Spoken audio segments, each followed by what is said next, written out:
Give away. So ഞാൻ പറഞ്ഞ പോലെ തന്നെ നമ്മൾ ഏതൊക്കെ ചോക്ലേറ്റ്സ് ആണ് വാങ്ങിയത് എല്ലാത്തിൻ്റെയും ഡീറ്റെയിൽസ് വീഡിയോ ആണ് ഈ വീഡിയോയിൽ കാണിക്കുന്നത്. 16 ടൈപ്സ് ആയിട്ടാണ് നിങ്ങൾക്ക് വേണ്ടി വാങ്ങിയത്. ഇതിലേതാണ് നിങ്ങൾക്ക് ഇഷ്ടമായത്, ഇത് നിങ്ങൾ കഴിച്ചതിൽ നിങ്ങളുടെ ഫേവറേറ്റ് ഉണ്ടെങ്കിൽ അതൊക്കെ ഒന്ന് കമൻറ്റ് ചെയ്യണം കേട്ടോ. അപ്പോൾ ബാക്കി കാണാം. ഇത് നമ്മുടെ സ്ട്രോബെറി, പിസ്ത, പൈനാപ്പിൾ ഫ്ലേവറിലെ സ്ട്രോ മിഠായിയാണ്.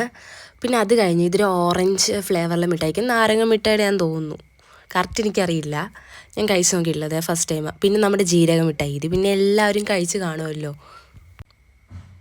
പിന്നെ പുളിമിഠായി, എൻ്റെ പോലെ എനിക്ക് എന്ത് ഇഷ്ടമാണെന്നറിയും മിഠായി. ഇതിൻ്റെ ഫാൻസ് ഉണ്ടെങ്കിൽ ഒന്ന് കമൻറ്റ് ചെയ്യണേ. പിന്നെ നമ്മുടെ ശർക്കര മിഠായി ഉണ്ടായിരുന്നു. ഇത് എനിക്ക് ഭയങ്കര ഇഷ്ടമാണ്, ഇത്തിരി കട്ടിയുള്ള. പിന്നെ ഇതൊരു ബട്ടർ മിഠായാന്ന് തോന്നുന്നു, ഞാൻ കഴിച്ചിട്ടില്ല, കഴിച്ച് നോക്കണം. പിന്നെ നമ്മുടെ ഗോൾഡിൻ്റെ ചോക്ലേറ്റ് ഉണ്ട്, അതുപോലെ തന്നെ കട്ടി മിഠായി.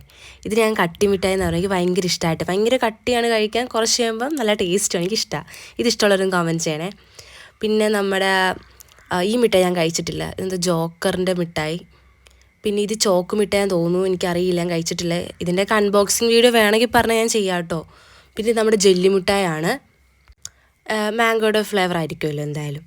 പിന്നെ ഇത് ഞാൻ ഫസ്റ്റ് ടൈം ആട്ടോ കാണാൻ, ഞാൻ കഴിച്ചിട്ടില്ല, നിങ്ങൾ കഴിച്ചിട്ടുണ്ടെങ്കിൽ പറയണേ. പിന്നെ നമ്മുടെ ആ ഗോൾഡിൻ്റെ തന്നെ അടുത്ത ചോക്ലേറ്റ്, ആ കോയിൻ ചോക്ലേറ്റിൻ്റെ ഒരു സംഭവം. പിന്നെ നമ്മുടെ സിഗരറ്റ് മിഠായി, പിന്നെ മാഷ്മെല്ലോ, അത് ഞാൻ 2 എണ്ണം വാങ്ങിയിട്ടുണ്ട് നിങ്ങൾക്ക് തരാൻ വേണ്ടി, ഒരു വലുതും ഒരു ചെറുതും. അപ്പോൾ ഇത്രയും ചോക്ലേറ്റ്സാണ് ഞാൻ നിങ്ങൾക്ക് വേണ്ടി ഗിവൊക്കെ വാങ്ങിയത്. ഇതിലേതൊക്കെയാണ് നിങ്ങൾക്ക് ഇഷ്ടം അതൊക്കെ ഒന്ന് ജസ്റ്റ് കമൻറ്റ് ചെയ്യണം. കമൻറ്റ് കൊടുക്കുമ്പോൾ നിങ്ങൾക്ക് ഇതിലേതാണോ ഇഷ്ടം അത് കമൻറ്റ് ചെയ്യണം. പിന്നെ നിങ്ങൾക്ക് ഏറ്റവും കഴിക്കാൻ ആഗ്രഹമുള്ള ചോക്ലേറ്റ് ഏതാണോ അതും ഒന്ന് കമൻറ്റ് ചെയ്യണം. അപ്പോൾ അത്രയുള്ളൂ, ബാക്കി കാണാം. എൻ്റെ വീഡിയോയ്ക്ക് ഒരു 10K ലൈക്ക് കിട്ടിയാൽ ഞാൻ എന്തായാലും ഈ ഗീവവേയുടെ ഫൈനൽ റിസൾട്ട് അറിയിക്കുന്നതാണ്. 10K like. എത്രത്തോളം കമൻറ്റ് ഇടും അത്രത്തോളം വിൻ ആവാൻ ചാൻസ് ഉണ്ട്. സോ ഇപ്പോൾ തന്നെ ചെയ്തോളൂ. ബൈ.